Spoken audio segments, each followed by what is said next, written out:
3 4 5 6 7 8 9। বন্ধু, আমার ইমার্জেন্সি 5,000 টাকার দরকার। আমি অনেক বড় বিপদে পড়ছি।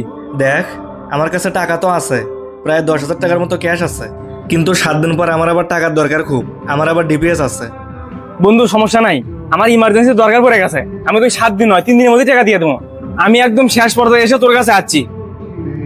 বন্ধু দেখ, 3 দিন পর দেবো ঠিক আছে, কিন্তু আমার 7 দিন পর ডিপিএস, এটা কিন্তু কোনোভাবেই মিস করা যাবে না। এখন রিস্ক নিয়ে আরে কোনো রিস্ক নাই, আমার ইমার্জেন্সি টাকার দরকার। আমি তোকে 3 দিনের মধ্যেই দিয়ে দেবো, তুই কোনো চিন্তাই করিস না। 1 2 3 4 5। এই যে বন্ধু, নে ধর। ধন্যবাদ বন্ধু, আমার যে কি উপকার হলো আমি বলে বোঝাতে পারবো না।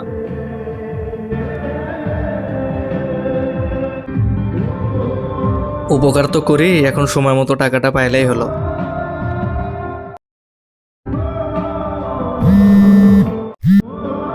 কিরে মামা, তুই কইলো 3 দিন পর টাকাটা দিয়ে দিব, আজকে 6 দিন হচ্ছে, তুই তো টাকাটা দিলি না।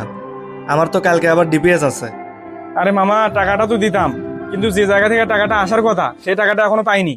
আরে বেটা, আমার থেকে মানুষ 20,000 টাকা ধার নিলেও আমি চক্ষু লজ্জার ভয়ে ফোন দিতাম না, আর তুই সামান্য 5,000 টাকা ফোন দিছস। রাখ বেটা। চক্ষু লজ্জা আমারও আছে মামা, চক্ষু লজ্জার ভয়ে আমিও বলতাম না, কিন্তু কি রে, তুই আর রাগিবের সাথে কথা কস না? তুই দেখে ভাব মেরে চলে গেল।